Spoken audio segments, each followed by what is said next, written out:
नमस्कार, मी किशोरी। आज मी गावाकडच्या पद्धतीने मस्त असे तळणीचे मोदक बनवणार आहे। तळणीचे मोदक बनवण्यासाठी साहित्य घेतलेले 3 वाट्या खोबरं घेतलेले, 3 वाट्या गव्हाचं पीठ घेतलेले, 2 वाट्या गूळ, मीठ, विलायची बारीक करून घेतलेली, 2 चमचे तेल। गव्हाचं पीठ मळून घेऊ आपण। चवीनुसार मीठ। मीठ थोडं बेतानेच वापरायचं कारण हा गोडाचा पदार्थ आहे। तेल आपल्याला कडकडीत गरम करून घ्यायचे। तेल कडकडीत गरम करून घेतलेले ह्याच्यामध्ये ओतून घेते। तुम्हाला जर रवा टाकायचा असला ना तरी रवा ह्याच्यात टाकू शकता, पण मी रवा वापरत नाही। आता आपण ह्याला मिक्स करून घेऊ आणि तेल गरम असतं त्याच्यामुळे हाताला चटका बसू शकतो। अगोदर मी चमच्याने किंवा उलताण्याने पीठ मिक्स करून घ्यायचं आणि मगच हाताने मिक्स करायचं।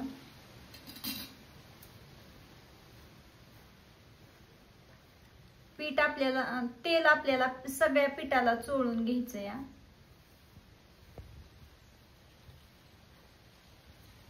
पीठ आपल्याला मळून घ्यायचंय थोडं थोडं पाणी ओतून।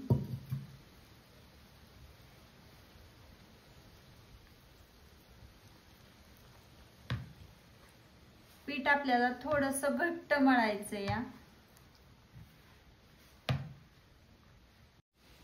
आपल्या इथं पीठ मळून झालेले आणि जास्त घट्ट पण नाही आणि पातळ पण नाही, अशा पद्धतीने मळलेले। आता आपण ह्याला झाकून ठेवू भिजण्यासाठी 10 ते 15 मिनिटं। आता आपण सारण बनवायला घेऊ। इथं 3 वाट्या खोबरं घेतलेले, त्याच्यामध्ये गूळ टाकून घ्यायचंय।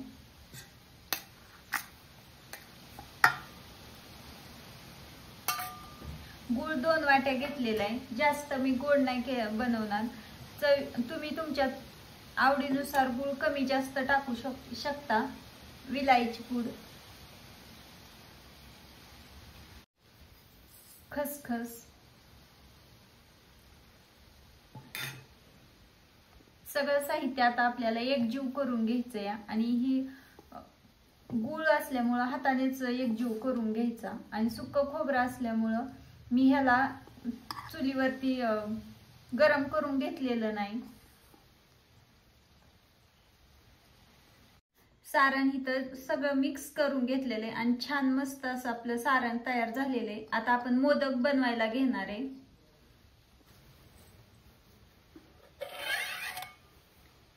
आपलं पीठ इथं मस्त असं भिजलेले छान। आता आपण ह्याचे मोदक बनवायला घेऊ।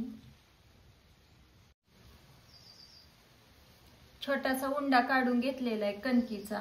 आता आपण पिठात बुडवून घेणार आहे।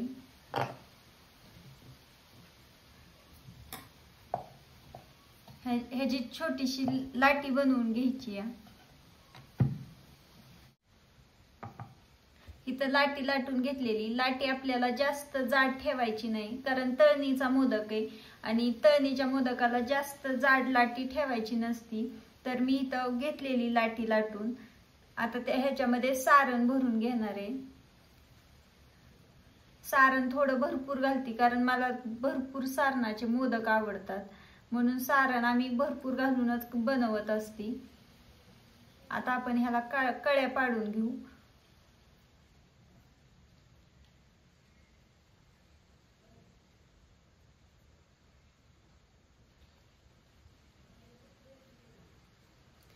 आणि इथं मस्त असा मी मोदक तयार करून घेतलेला आहे। अशा पद्धतीने मी सर्व मोदक जे आहेत ना ते बनवून घेणार आहे।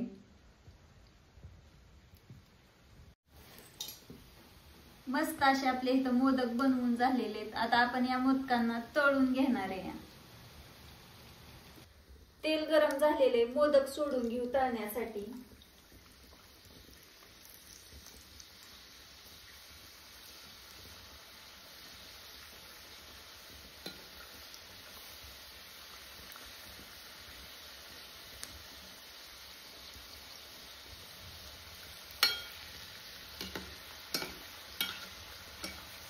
मोदक आपल्याला लाल सोनेरी कलर येईपर्यंत तळून घ्यायचे आणि मस्त असे तळले ना मग छान खरपूस खायला पण छान लागतात।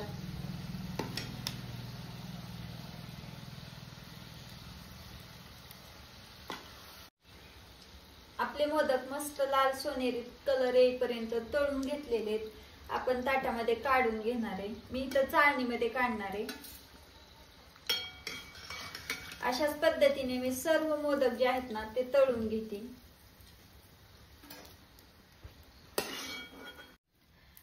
इथं आपलं सगळं मोदक मी तळून घेतलेत आणि मस्त छान, खूप छान मस्त झालेले आहेत.